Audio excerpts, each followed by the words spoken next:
In March 2026, the President of the United States threatened to sever trade with a NATO ally. The ally was not Russia. It was not China. It was Spain, a country that has hosted American warships and warplanes for 7 decades. How did two nations bound together since the early Cold War end up in an open trade and defense standoff in 2026, and where does this fractured alliance go from here? This is the story of Spain and America, built on bases, broken by Iran, and now balanced on a knife's edge between Washington, Brussels, and Beijing. The relationship between Spain and the United States did not begin with friendship. It began with necessity, suspicion, and a dictator nobody in Washington wanted to admit they needed. After the Second World War, Spain was a pariah. General Francisco Franco had ruled since 1939, having won a brutal civil war with the help of Hitler and Mussolini. The victorious Allies wanted nothing to do with him. Spain was barred from the United Nations. It was excluded from the Marshall Plan that rebuilt the rest of Western Europe. For nearly a decade, Madrid sat outside the new order entirely, isolated and impoverished, while its neighbors rebuilt. Then the Cold War rearranged the map of what mattered. By the early 1950s, American strategists were no longer asking whether Franco was a fascist. They were asking where the United States could place air bases and naval stations to contain the Soviet Union, and Spain's geography answered the question for them. Sitting at the gateway between the Atlantic and the Mediterranean, with a coastline facing North Africa and a position athwart the sea lanes to the Suez Canal, Spain was simply too valuable to ignore. In 1953, the United States and Spain signed the Pact of Madrid. In exchange for economic and military aid, Franco granted the Americans the right to build and use 4 bases on Spanish soil: Torrejon, Zaragoza, Moron, and the naval station at Rota. American dollars began flowing into a struggling Spanish economy. American B-47 bombers and later refueling tankers began flying out of Spanish runways. For Franco, the agreement was a lifeline, instant legitimacy purchased through real estate. For Washington, it was a strategic bargain that conveniently overlooked the nature of the regime providing it. This arrangement defined Spanish-American relations for the next 2 decades. Successive American administrations, Republican and Democratic alike, renewed the base agreements every few years, treating Spain less as an ally with shared values and more as a landlord with useful property. Spanish opposition movements, students, and many ordinary citizens viewed the American presence with deep ambivalence, grateful for the economic activity the bases generated, resentful that Washington's support helped prop up a dictatorship that jailed its political opponents. Franco died in 1975. What followed was one of the most remarkable peaceful transitions of the 20th century. King Juan Carlos I, whom Franco had personally selected as his successor, surprised nearly everyone by steering Spain toward democracy rather than continuity. A new constitution was ratified in 1978. Political parties that had been banned for decades returned to open competition. And the question of the American bases, inherited from the dictatorship, suddenly became a live political issue in a country that could finally debate it. Spanish Democrats were torn. Some wanted to expel the Americans entirely as a clean break with the Franco era. Others recognized that ties to Washington, and the broader Western alliance structure it represented, were the surest path to integration with the rest of democratic Europe. The compromise that emerged was Spain's 1982 entry into NATO, a decision so contentious that the socialist opposition campaigned against it, only to hold a national referendum on staying in the alliance once in government in 1986, and narrowly win. NATO membership reshaped the relationship. Spain was no longer simply hosting American bases as the price of dictatorship-era aid, it was a sovereign alliance partner with a vote at the table, even if a junior and occasionally reluctant one. Throughout the late 1980s and 1990s, Madrid renegotiated the terms of the American presence, reducing the U.S. Air Force footprint at Torrejon while preserving the critical naval facility at Rota, which remained, and remains today, one of the most important American military installations in Europe, home to ballistic missile defense destroyers that patrol the Mediterranean. By the end of the Cold War, Spain had completed an extraordinary journey, from fascist outcast, to American client state, to democratic NATO member negotiating as something closer to an equal. But the underlying tension that had always defined the relationship, Washington's interest in Spanish geography versus Madrid's interest in Spanish sovereignty, never disappeared. It simply went quiet for a while. It would resurface, sharply, in the new century. If the Cold War had been about bases and bombers, the early 21st century would test the relationship over something different: war, terrorism, and the question of how far a junior ally should follow a superpower into conflict. In March 2003, Spain's conservative Prime Minister José María Aznar made a fateful choice.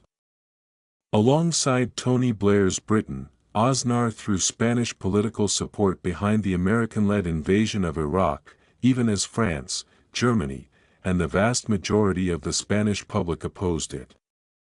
Aznar's government deployed roughly 1,300 Spanish troops to Iraq, a modest contribution, but a symbolically enormous one for a country whose population overwhelmingly viewed the war as illegitimate. Spanish streets filled with some of the largest anti-war demonstrations in Europe. Aznar pressed ahead regardless, calculating that closeness to Washington was worth the domestic political cost. The cost arrived with horrifying speed and violence. On March 11, 2004, just 3 days before a general election, coordinated bombs ripped through 4 commuter trains in Madrid during the morning rush hour, killing 191 people and wounding nearly 2,000. The attack, carried out by an al-Qaeda-inspired cell rather than the Basque separatist group ETA that the government initially blamed, devastated the country. Many Spanish voters concluded that Aznar's alignment with Washington's Iraq policy had made Spain a terrorist target. 3 days later, voters threw his party out of office and elected the socialist opposition leader, José Luis Rodríguez Zapatero, who had campaigned explicitly against the war. Zapatero kept his promise within weeks of taking office, withdrawing all Spanish troops from Iraq by May 2004. Washington was furious. The George W. Bush administration treated the withdrawal as a betrayal and largely froze Zapatero out of high-level diplomacy for the remainder of his first term. For several years, Spanish-American relations cooled to a level not seen since the democratic transition, correct and functional at the working level, especially around the Rota and Moron bases, but politically distant at the top. The chill thawed gradually under Barack Obama, who took a less confrontational approach to allies who had opposed Iraq, and Spain returned to a more conventional, if unremarkable, alliance posture, contributing troops to NATO's mission in Afghanistan, participating in counter-piracy operations, and maintaining the bases that had anchored the relationship since Franco's time. In 2011, agreements further modernized the Rota and Moron facilities, expanding their role in American power projection across Africa and the Middle East. Then came a decade of overlapping crises that reshaped Spanish politics far more than they reshaped Spanish-American relations directly, but which set the stage for the explosive disputes to come. The 2008 global financial crisis hit Spain catastrophically, driving unemployment above 25% and shattering the two-party system that had dominated since the transition to democracy. New parties emerged on the populist left and the nationalist right, fragmenting parliament and making stable governing coalitions far harder to assemble. Catalonia's independence movement surged, culminating in an illegal 2017 referendum and a political crisis that consumed the Spanish government's attention for years. Pedro Sánchez, a relatively unknown socialist economics professor turned party leader, maneuvered through this fractured landscape, losing and regaining the party leadership before finally becoming prime minister in 2018 through a no-confidence vote, and then surviving, against most predictions, 3 subsequent elections by stitching together fragile coalitions with regional and far-left parties. Donald Trump's first term, from 2017 to 2021, passed through Spanish-American relations with relatively little drama by comparison to what would come later. There were disputes over NATO spending targets, trade friction over EU steel and aluminum tariffs, and the general unease that many European leaders felt toward an American president skeptical of multilateral institutions. But Sanchez, navigating Trump's first term largely as a newly minted prime minister focused on domestic survival, avoided the kind of direct, personal confrontation that would define the second. By the early 2020s, Spain had built a genuinely independent foreign policy identity within NATO and the European Union, a socialist-led government with strong rhetorical commitments to multilateralism, deepening economic ties with China, and an increasingly assertive stance on the Israeli-Palestinian conflict that would soon put it on a collision course with Washington once more. By early 2026, the long-simmering tension between Spanish sovereignty and American expectation reached a boiling point unlike anything in the 7 decades since the Pact of Madrid. The proximate cause was Iran. In February 2026, the United States, in coordination with Israel, launched a military operation against Iranian targets. The Sanchez government voiced opposition to the U.S. military operation and refused to let the United States use military bases in Spain for the campaign. For Sanchez, this was framed as a sovereign legal judgment. Madrid argued the operation lacked clear legal or political justification and risked igniting a wider, unpredictable regional war. Spanish officials were careful to insist their objection was not driven by hostility toward the American government or sympathy for Tehran, but by a principled judgment that the war itself was unlawful and dangerous. Washington did not see it as a nuanced legal position. President Trump responded with unusually personal fury, reportedly describing Spain as a poor ally and suggesting the United States wanted little further to do with the country, while threatening to cut off trade between the two nations entirely. Treasury Secretary Scott Bessent went further, asserting that Spain's decision had endangered American lives.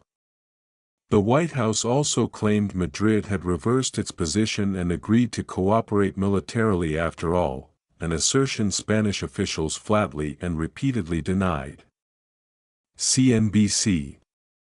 The trade embargo threat exposed a structural reality that many casual observers of the dispute overlooked: Spain does not independently control its own trade policy. As former Spanish Foreign Minister Arantxa González pointed out publicly, trade policy for any EU member state is negotiated collectively by the European Union, meaning Washington could not simply impose a bilateral embargo on Spain without effectively confronting the entire 27-nation bloc. Spanish officials and market analysts treated the threat as largely symbolic bluster rather than an imminent economic reality, and Spain's stock index notably outperformed its European peers in the days following the threat, suggesting investors shared that assessment. Still, the episode mattered far beyond its immediate economic substance, because it crystallized a deeper pattern. Sanchez had already emerged as one of the leading European critics of the Trump administration's foreign policy well before the Iran crisis. The relationship had been fraying on multiple fronts simultaneously.